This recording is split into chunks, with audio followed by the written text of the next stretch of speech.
In early 1962, the helicopters sent to Vietnam by President Kennedy flew their first combat missions against the NLF. In Operation Chopper, the aircraft flown by U.S. Army pilots ferried 1,000 South Vietnamese soldiers to sweep an NLF stronghold near Saigon.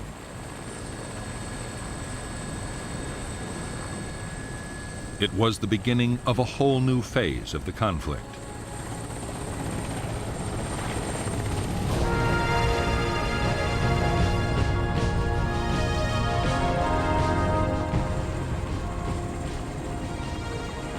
From the start, the American helicopters had a dramatic effect on the fighting. Government troops could take the guerrillas by surprise or cut off their line of retreat after a battle. Often they panicked and were killed as they tried to escape. In the first months of 1962, the South Vietnamese Army won a string of victories, badly shaking the NLF's morale.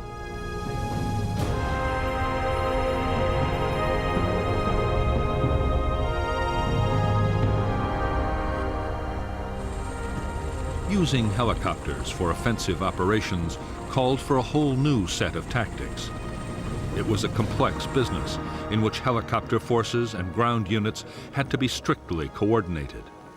But the aim was simple. The enemy had to be found, fixed in position, and then defeated. Government troops called it spear and net. Later, it would become known as search and destroy.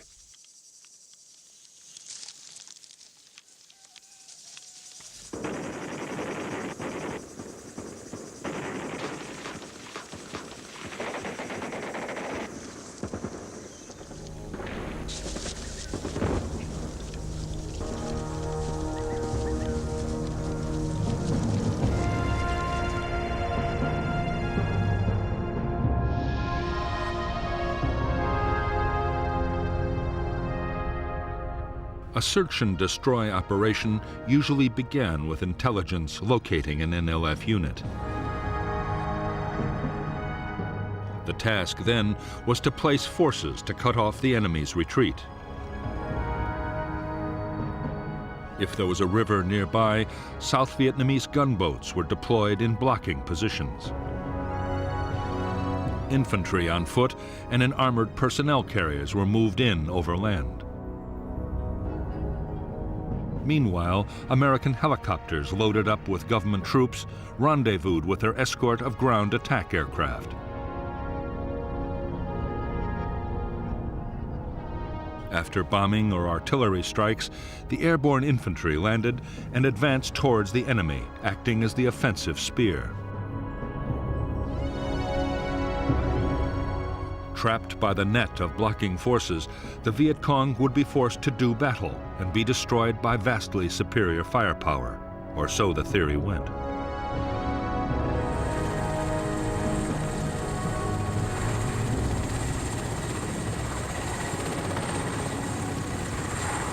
The instant success of helicopter operations seemed to prove that the approach favored by the Americans was the right one.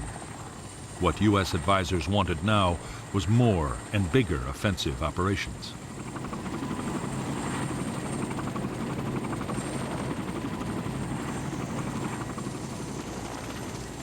The greatest need was for more helicopters, and the Americans quickly provided them. A series of government victories followed, and soon it looked as if the South Vietnamese Army might, in the not-too-distant future, actually defeat the guerrillas.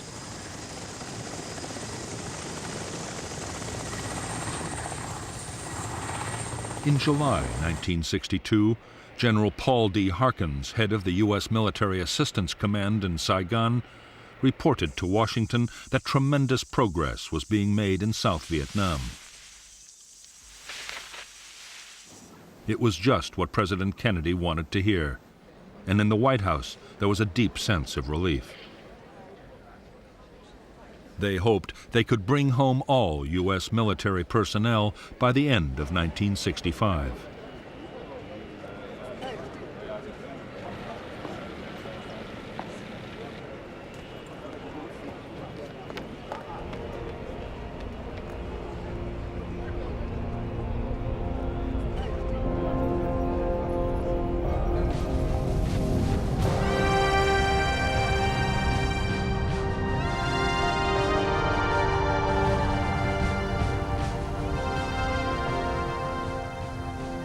To Ho Chi Minh and the leaders of North Vietnam, the big increase in American military support for the South was deeply troubling. Did the U.S. mean to put in combat troops? Or perhaps even invade the North itself?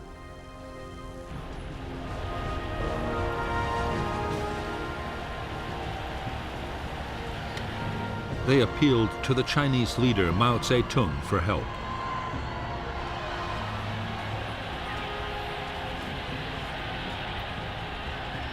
Mao was anxious to be seen as the champion of liberation movements around the world. He was also determined to counter the American strategy in Vietnam. In the summer of 1962, the Chinese leader promised Ho Chi Minh substantial support for the guerrilla war against the Southern government. Right away, North Vietnam would get 90,000 extra rifles for the Viet Cong.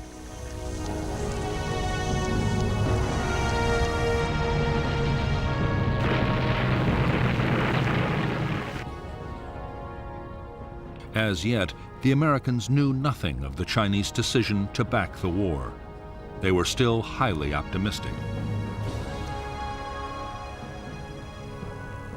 Although the NLF were not being beaten on the battlefield and had managed to hit over 2,500 hamlets in 1962 alone, pacification programs designed to increase government control over the countryside promised real progress in the villages.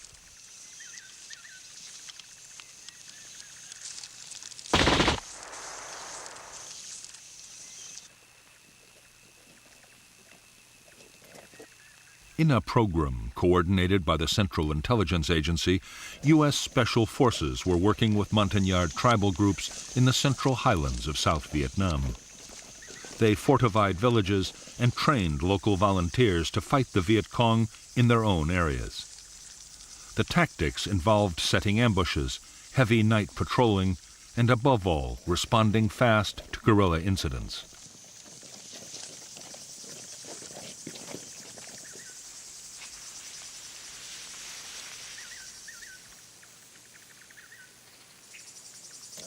The civilian irregular defense forces created by the American teams were highly effective. The NLF found it increasingly difficult to organize openly amongst the population.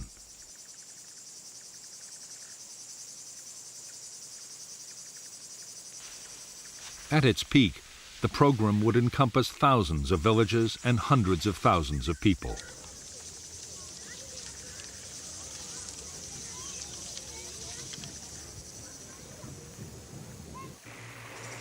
While the effort in the highlands was entirely an American initiative, further south the Saigon government had embarked on its own pacification program.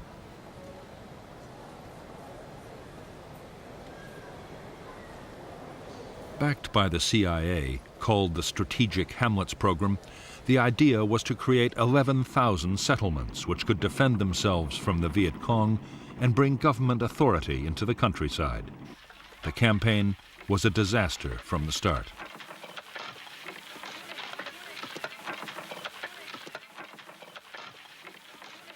Instead of winning the voluntary cooperation of villagers, the government embarked on a crash program of forced resettlement.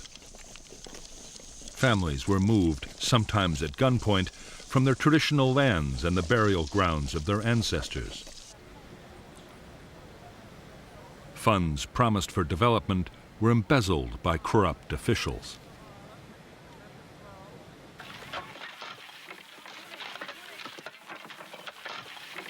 Soon, the strategic hamlets came to be seen by their inhabitants as little better than prisons. The result was a massive upsurge in support for the NLF, who vowed to destroy the strategic hamlets by every means possible.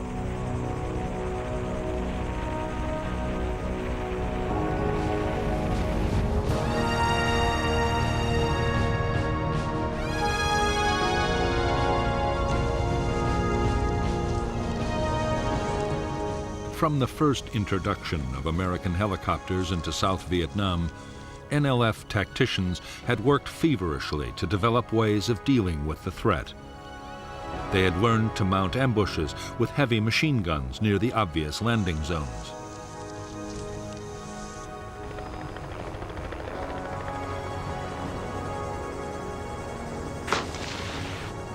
They also practiced breaking up their larger units at high speed and melting into the forests or swamps at the first sign of an enemy sweep.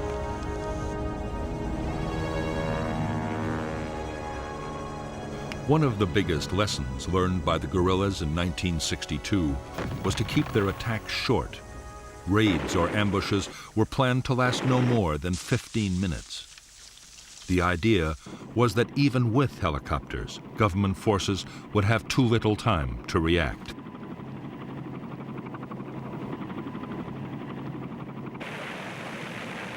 Slowly, by using their new tactics, the Viet Cong had recovered their confidence. So much so that by the start of 1963, they were able to inflict a shattering defeat on a South Vietnamese Army air mobile operation.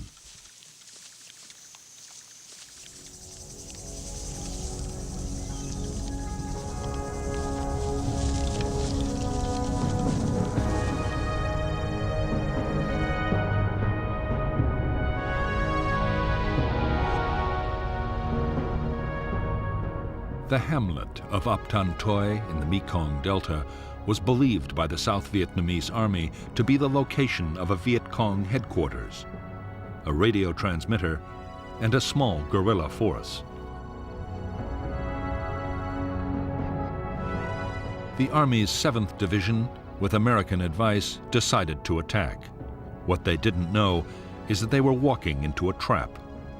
The South Vietnamese Army were lured in so the NLF could for the first time test their effectiveness against militia and airborne units. The operation was launched on January 2nd, 1963.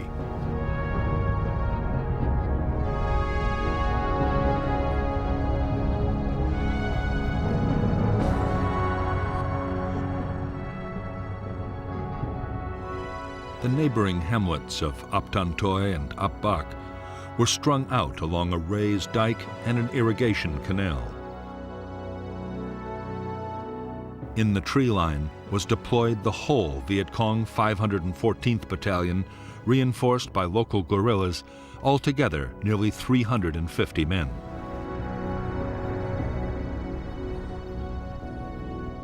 The 11th Regiment of the South Vietnamese Army landed north of Ap Tan Toi and exchanged fire with the Viet Cong.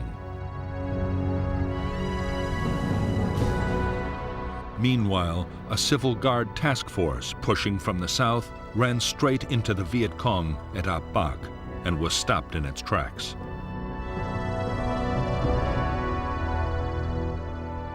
Air and artillery strikes were directed at both hamlets, but the Viet Cong were well dug in.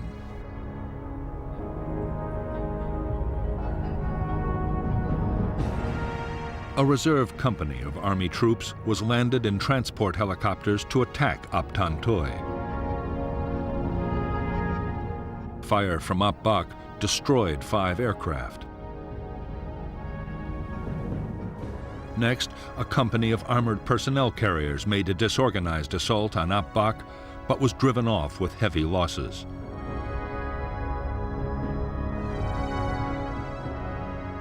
Airborne reinforcements were dropped in the wrong place by the Army commander. This allowed the Viet Cong to escape and avoided further government casualties.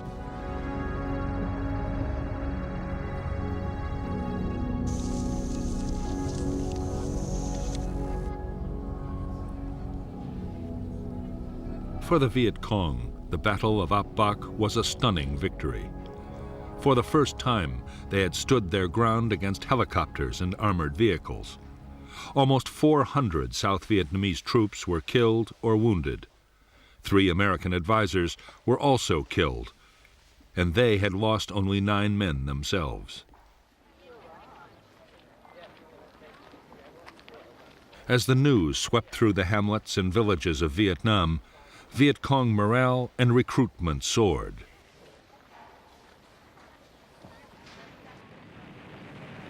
After Ap Bac, the guerrillas sharply accelerated the tempo of their operations.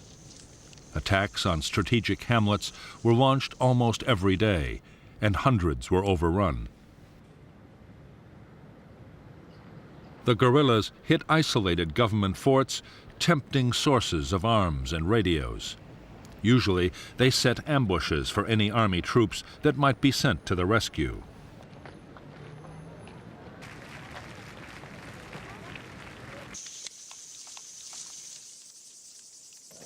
The South Vietnamese Army's attempts to find the Viet Cong's big units and make them fight seemed increasingly futile. One major sweep after another failed to find the guerrillas in any numbers.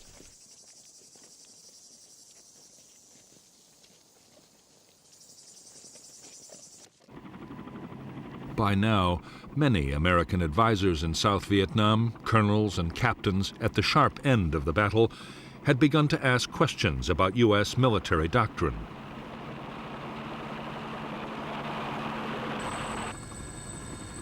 They were training the South Vietnamese to depend on big operations and very heavy firepower.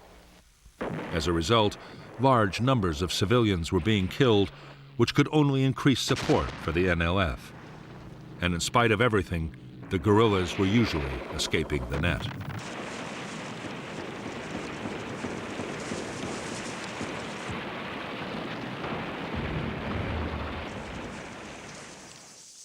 What the advisors wanted were tactics more like those the Special Forces had adopted in the Central Highlands: small unit patrolling, ambushes, and night operations, all the time working closely with local people.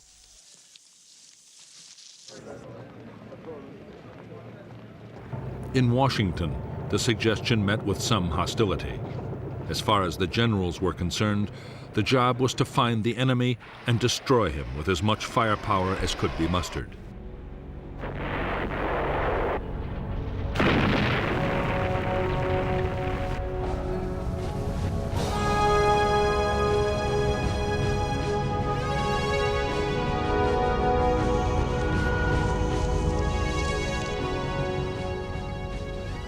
For years, President Chien had filled the ranks of South Vietnam's government officials with fellow Catholics, enraging the majority Buddhist population. From the beginning of May 1963, there were widespread protests. Chien reacted violently. The army raided temples. Monks, nuns, and priests were arrested, and demonstrators were shot in the streets by police.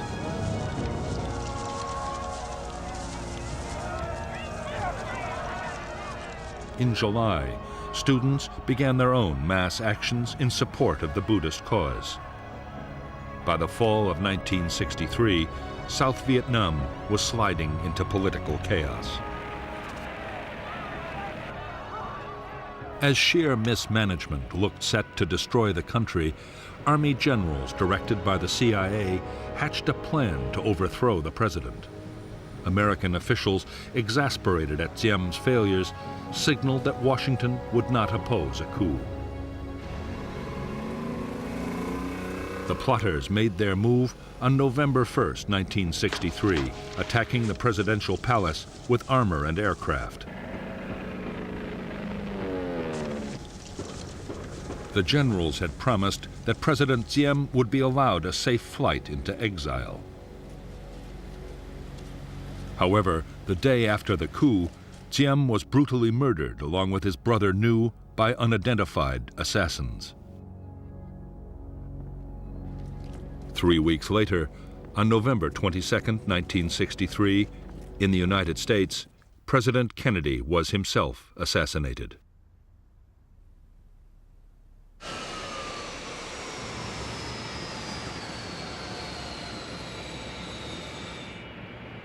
Kennedy's place was taken by his vice president, Lyndon Baines Johnson. Johnson had always been wary of America's involvement with Vietnam. Now he had inherited a strong U.S. commitment to the South. Whatever his private doubts, it was a commitment he was determined to honor.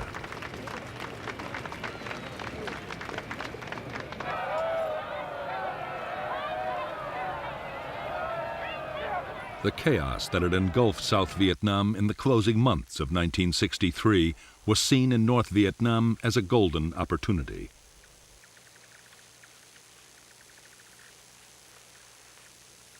Ho Chi Minh and most of his fellow leaders saw the chance of a quick victory if the war was stepped up fast.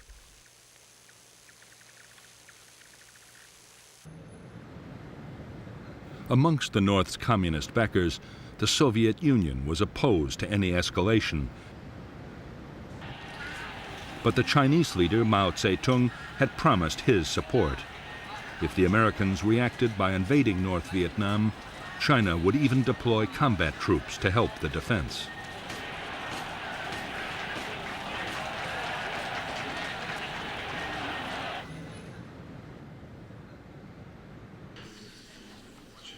In December 1963 in Hanoi, the Central Committee of the Communist Party approved measures to intensify the war in South Vietnam.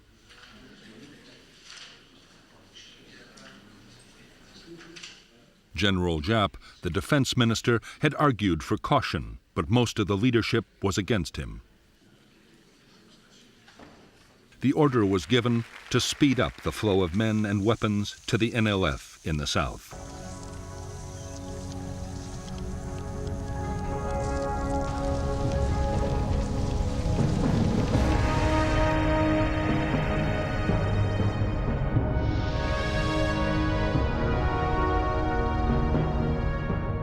In 1959, a specialized North Vietnamese Army unit, Group 559, had been formed to create a supply route from the north to the Viet Cong in South Vietnam.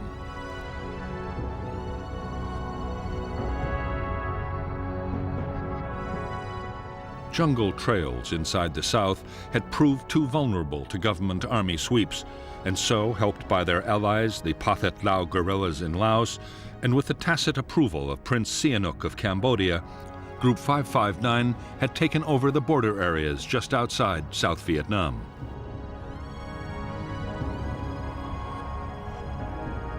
A primitive route was developed, soon known as the Ho Chi Minh Trail, with offshoots into Vietnam along its entire length. By early 1964, the trail was being transformed into a secret jungle highway with depots, air defense, and garrisons of permanent logistics troops.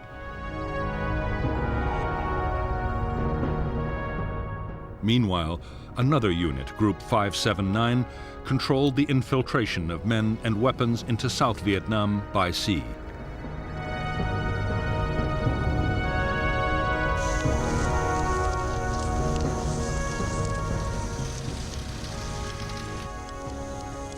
In the first months of 1964, the NLF stepped up their campaign in a concerted effort to push South Vietnam to the edge. With better equipment, leadership, and training, the NLF were now attacking in big units, up to 1,000 men at a time.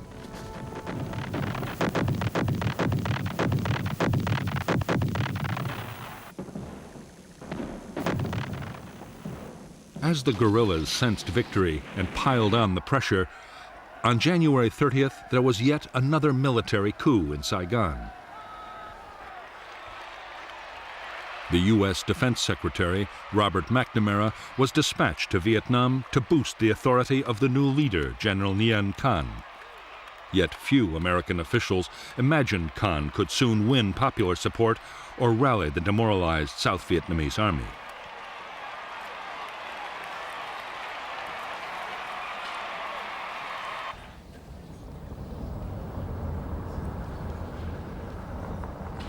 As the crisis in Vietnam deepened, the pressure on President Johnson to take strong action grew almost intolerable.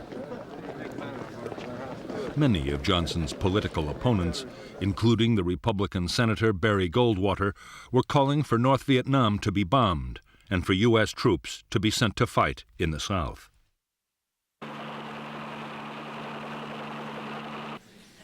The Joint Chiefs of Staff were also insisting that decisive military action would have to be taken to pressure Hanoi.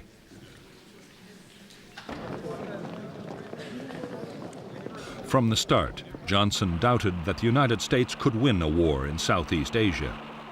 He also believed that neither Congress nor the American people would approve of open military intervention.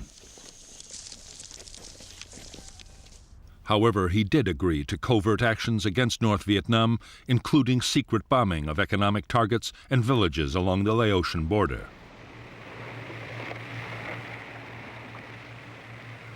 With support from American warships, the South Vietnamese Navy began a series of commando raids on North Vietnamese coastal installations.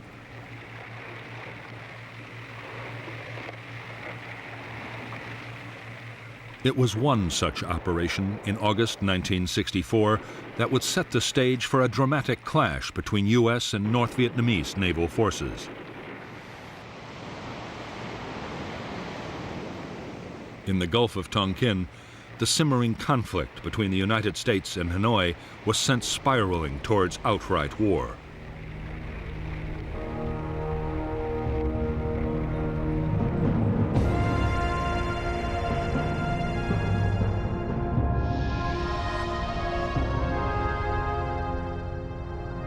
On the night of 30th July 1964, South Vietnamese commandos attacked two small North Vietnamese islands in the Gulf of Tonkin. The U.S. destroyer Maddox, an electronic spy ship, was 123 miles south with orders to electronically simulate an air attack to draw North Vietnamese boats away from the commandos.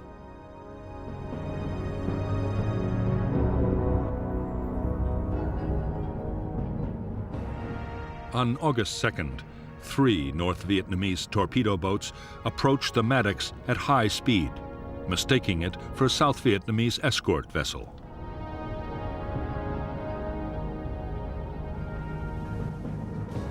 In the engagement that followed, the Maddox sank one of the craft and air support planes damaged the others.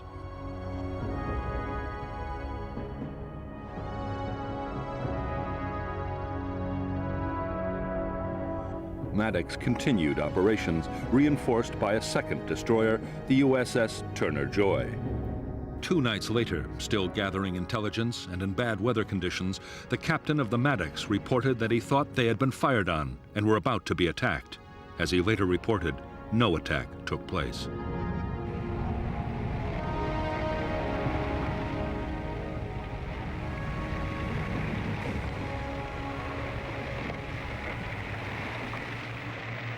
The possibility that the second attack had been imagined by tense sailors in the poor weather conditions was considered and rejected in the White House.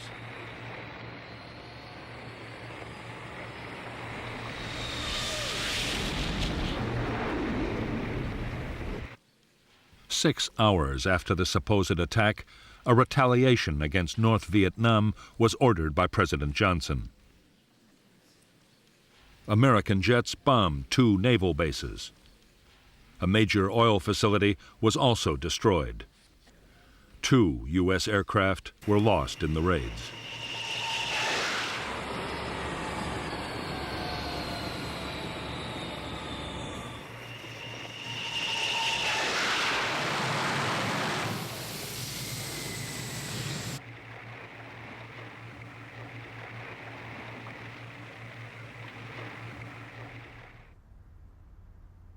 Within hours of the American airstrikes, the Chinese Premier Chow En-lai was calling on the Vietnamese to prepare to fight back.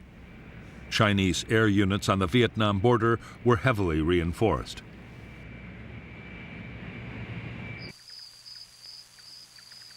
Frantic efforts were made to improve North Vietnam's anti-aircraft defenses. At the same time, jets of the fledgling North Vietnamese Air Force returned to Vietnam from their training base in China.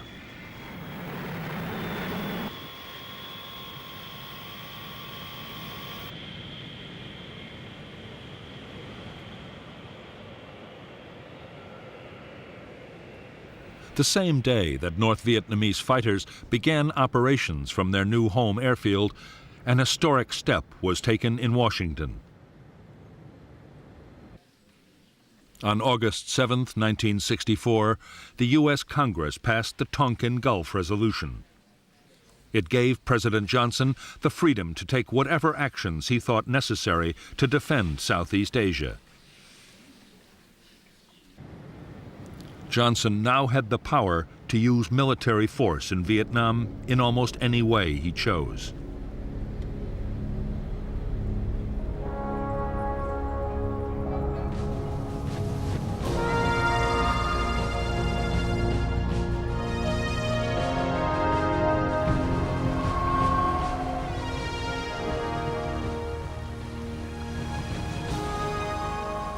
In North Vietnam, there was a growing fear that the United States meant to deploy troops in the south and perhaps even invade the north itself.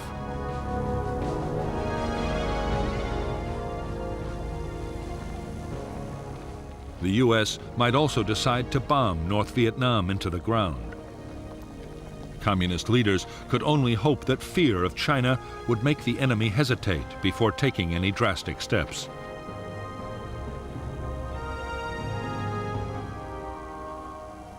Meanwhile, a bold stroke might win the war in the South before the Americans could intervene.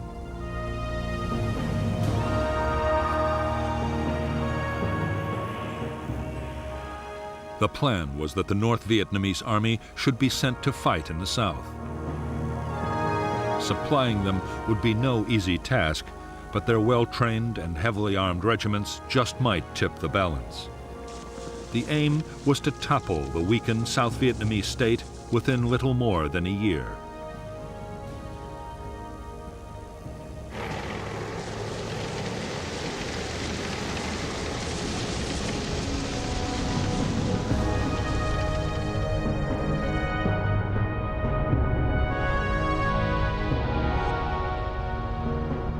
The first North Vietnamese Army units to be raised and trained for combat in the South were the 32nd and the 33rd Regiments of the 325th Division based at Dong Hoi. The 66th Regiment of the 304th would follow next. The plan was that starting in October, the troops would march for 6 weeks down the Ho Chi Minh Trail and enter South Vietnam's central highlands in early 1965.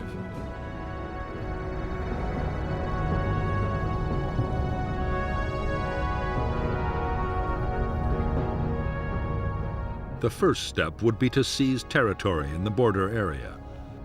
At the same time, the Viet Cong would take over the coastal provinces of Quang Ngai and Binh Dinh. The NVA would then advance along the line of Highway 19 between Pleiku and Quy Nhon, splitting South Vietnam in two. Meanwhile, the Viet Cong would mount big attacks in the Mekong Delta and around Saigon. Victories there would open the way for a general offensive and trigger the popular uprising which would sweep away the Saigon government.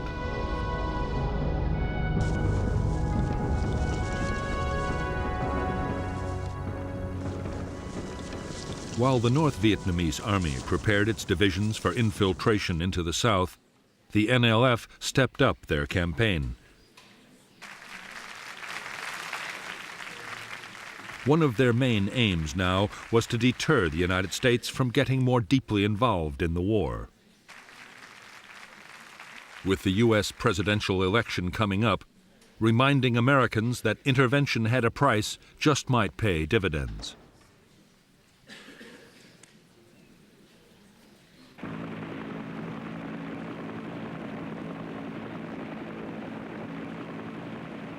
On November 1st, 1964, only 2 days before the election, Ben Hoa Air Base near Saigon was blasted by Viet Cong mortars.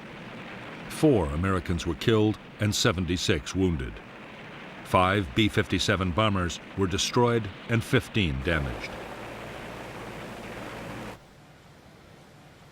Although the attack seemed a blatant provocation, President Johnson was determined not to react in a way that might endanger his election chances. His restraint seemed to have paid off handsomely when, on November 3, 1964, he resoundingly defeated his rival, Barry Goldwater.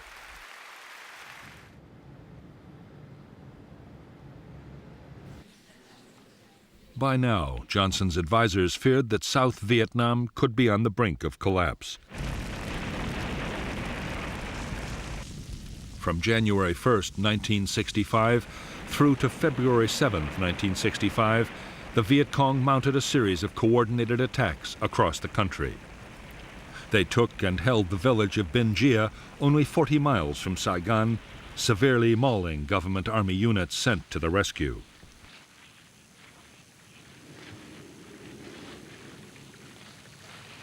Altogether, 200 government troops were killed near Binh Gia, along with 5 American advisors. The battle culminated in a devastating ambush that almost wiped out a relief column of elite South Vietnamese Army Rangers.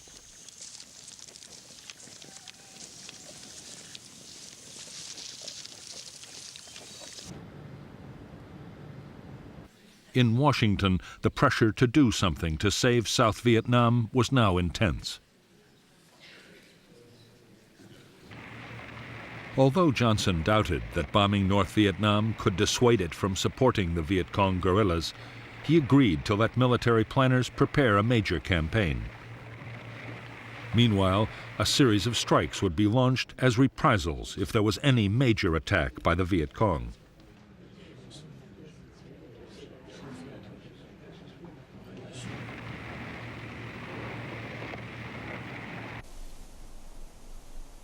The provocation came on February 7, 1965. A U.S. helicopter base and advisory compound in the central highlands of South Vietnam was attacked by NLF commandos. 9 Americans were killed and more than 76 were wounded. Johnson ordered immediate retaliation, and U.S. Navy fighter bombers were launched to attack military targets just inside North Vietnam.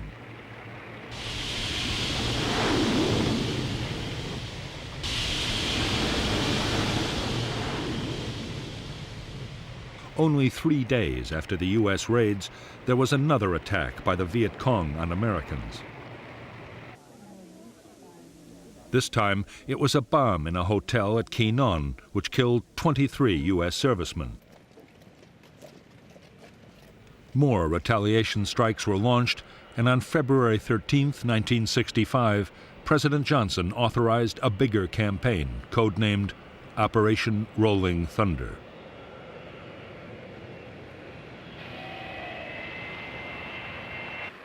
Rolling Thunder was to be a limited but long-lasting offensive. Its aim was to force North Vietnam to stop supporting the guerrillas in the south.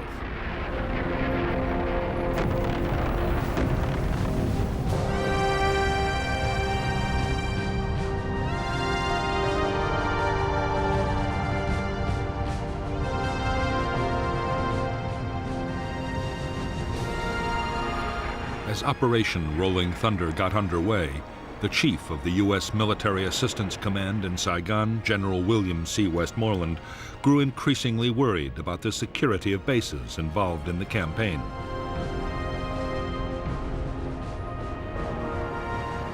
Da Nang, sited in a largely hostile area and guarded by a small Vietnamese army unit, was particularly vulnerable to Viet Cong attack.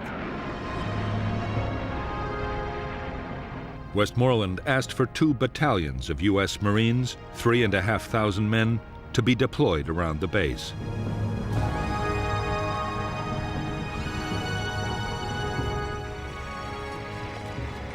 On March 8, 1965, a battalion of the 9th Marine Expeditionary Brigade went ashore at Da Nang. The 2nd Battalion would arrive later by air.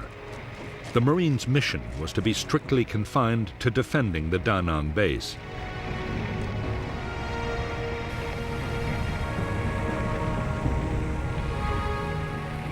However, even as the troops were landing, General Harold K. Johnson, the Army Chief of Staff, was already in Saigon to talk about much bigger deployments.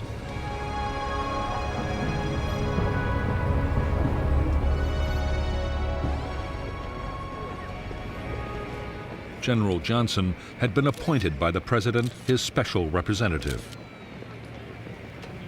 His mission was to prompt General Westmoreland and U.S. Ambassador Maxwell Taylor to say what troops they needed to win the war.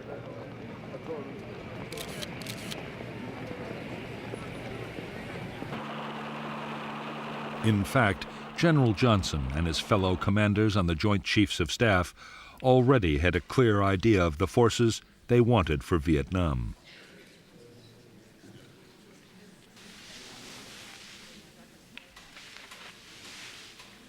The Joint Chiefs' wish was for 3 divisions, around 70,000 men.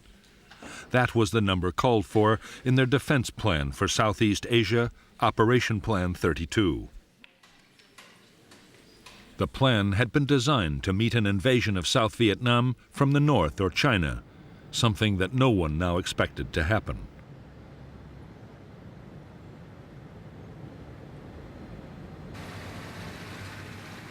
However, as part of the plan, airfields, communications, and other facilities had already been put in place.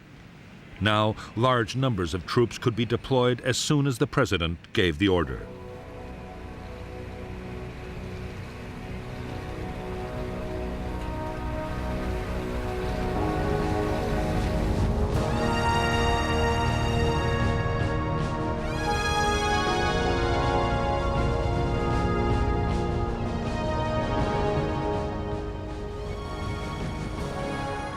It was American public opinion that most worried President Johnson. He was determined to move slowly on sending more men to Vietnam. He agreed to another 3,000 Marines and 20,000 logistics and support troops to prepare for further deployments. But for the moment, that was as far as he would go.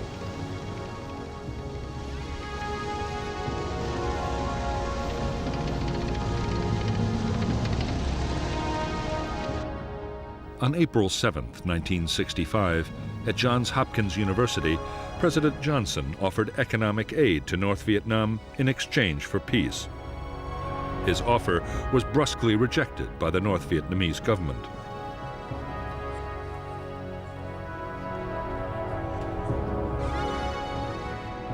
Two weeks later, Johnson agreed to raise U.S. combat strength in Vietnam to more than 60,000 troops. Allied forces from Korea and Australia would be added as a sign of international support.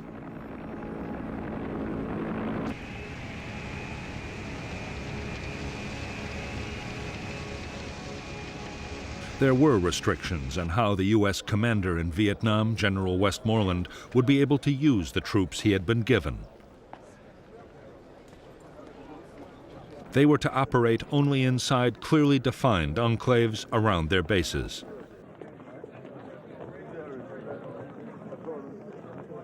To Westmoreland's dismay, all operations were to be strictly defensive.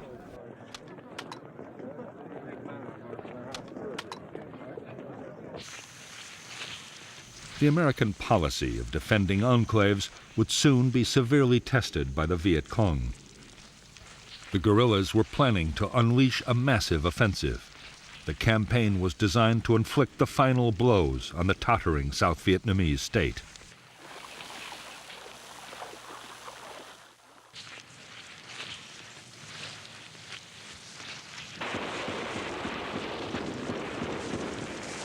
The storm broke on May 11th with a full-scale assault by 2,500 Viet Cong troops on Song Bay, a provincial capital. After fierce battles in and around the town, the Viet Cong withdrew, but only after holding Song Bay for nearly 2 days.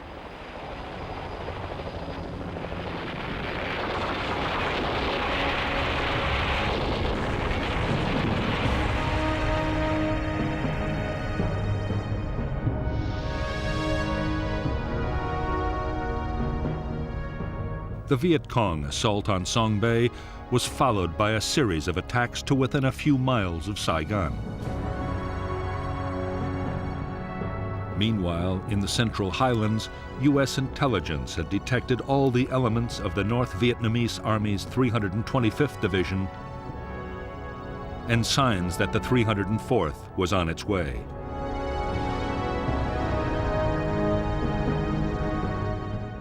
There was intense Viet Cong activity in all the central provinces, with a big Viet Cong victory near Ba Jia. On June 10, 1965, at Dong Xoa, a South Vietnamese Army district headquarters and U.S. Special Forces camp was overrun by a full regiment. It was abandoned only after frantic American air attacks.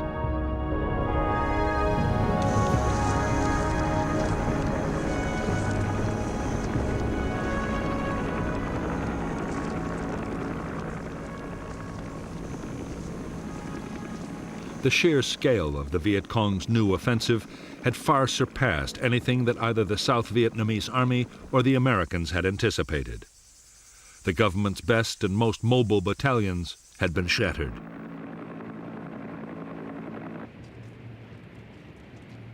The disaster was followed by political upheaval. A faction of young military officers installed Air Vice Marshal Ky as Prime Minister and General Nguyen Van Thieu as President, openly restoring military government.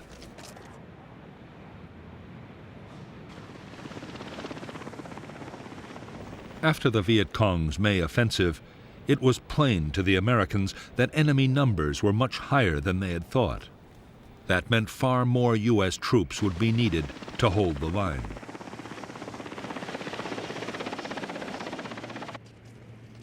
Estimates of just how many kept rising until on June 7, 1965, General Westmoreland asked Washington for 200,000 men.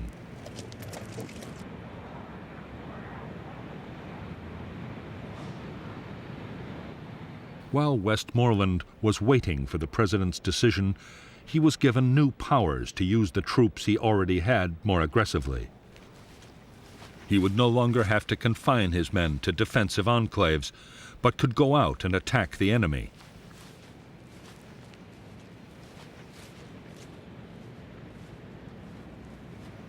On June 27, 1965, General Westmoreland launched the first purely offensive operation by American ground forces in Vietnam. It was a sweep into NLF territory just northwest of Saigon.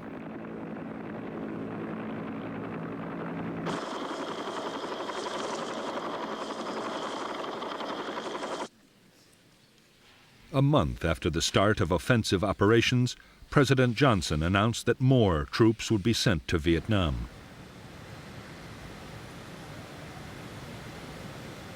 He was still playing down the scale of the commitment, but had already decided to deploy the 200,000 men he had been asked for.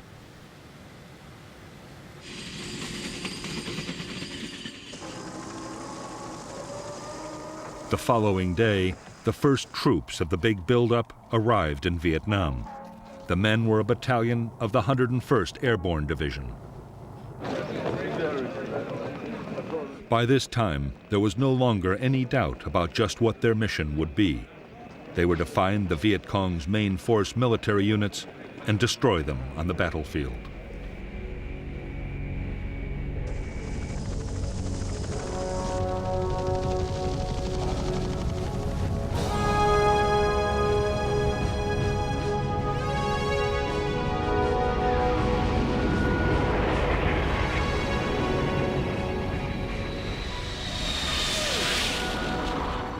As the buildup of American forces in Vietnam went on, the chances they would be attacked grew by the day.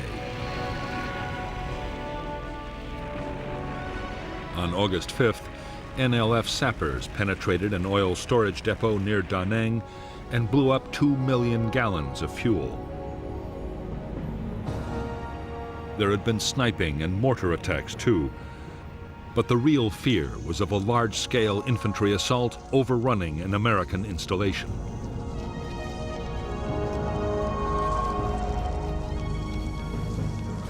What the Americans needed was accurate and timely intelligence about what the enemy intended to do.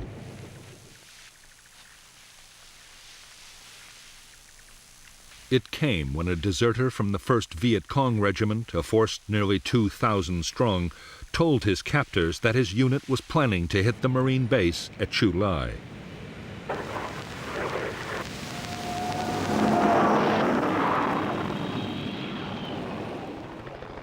The Marines quickly planned a full-scale operation to trap the Viet Cong regiment in its assembly area. The operation was planned in the strictest secrecy. Codenamed Operation Starlight, and deploying 4,000 troops, it would be the first American regimental-sized battle since the war in Korea.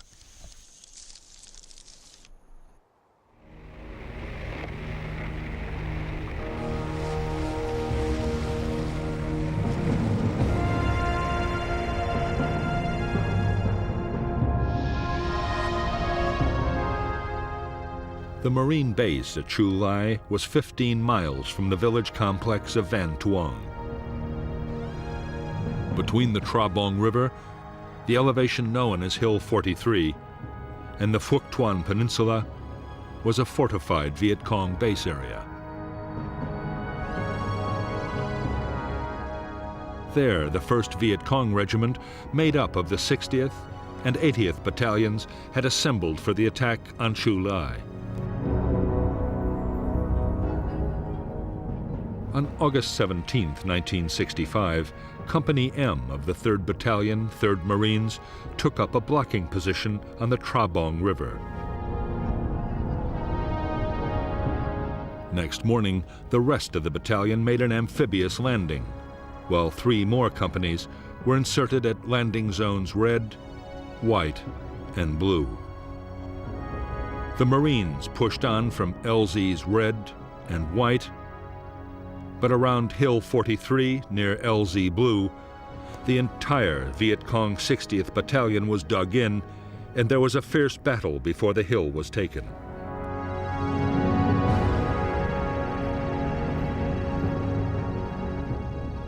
There was also heavy Viet Cong resistance near the hamlet the Americans called A Chuang Tu. But after reinforcement, the Marines succeeded in squeezing the Viet Cong from 3 sides, trapping them with their backs to the sea.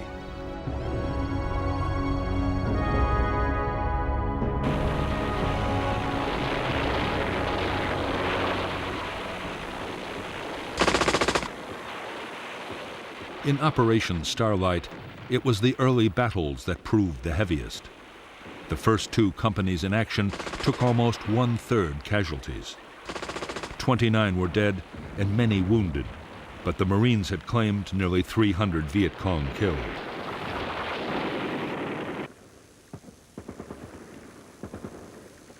The next 5 days involved only small-scale actions. As the Marines advanced, the Viet Cong, numbed by the shattering naval, artillery, and air bombardments, fought delaying actions as they tried to disengage.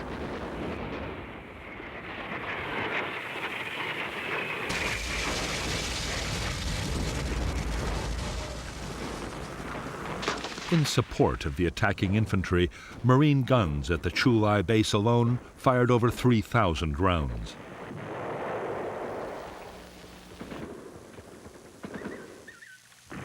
The ships fired another 1,500.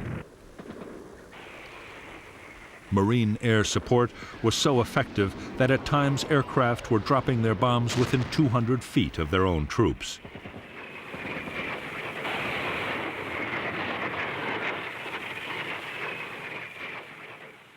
At the end of the operation, nearly 700 Viet Cong were claimed as dead.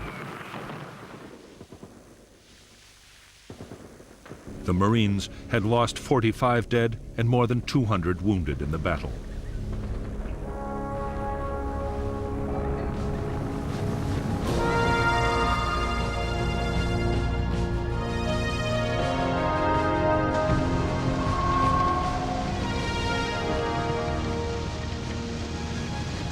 For the United States Marines, Operation Starlight had been a resounding victory. In the first major battle of the war, the guerrillas had been defeated on their own territory and by inexperienced troops.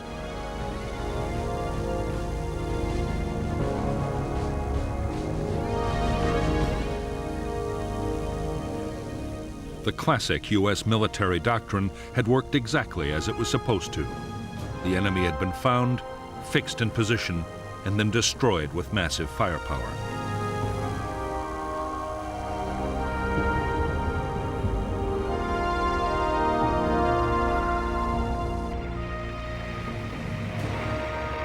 the Marines moved fast to take advantage of their victory in Operation Starlight. They launched a series of attacks against NLF concentrations along the coast.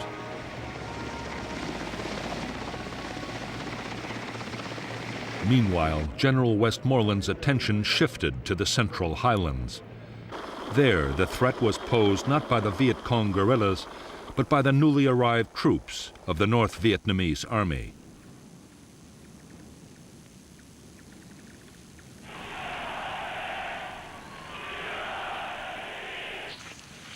It was against these professional and highly trained regiments that the Americans would fight their next major battle.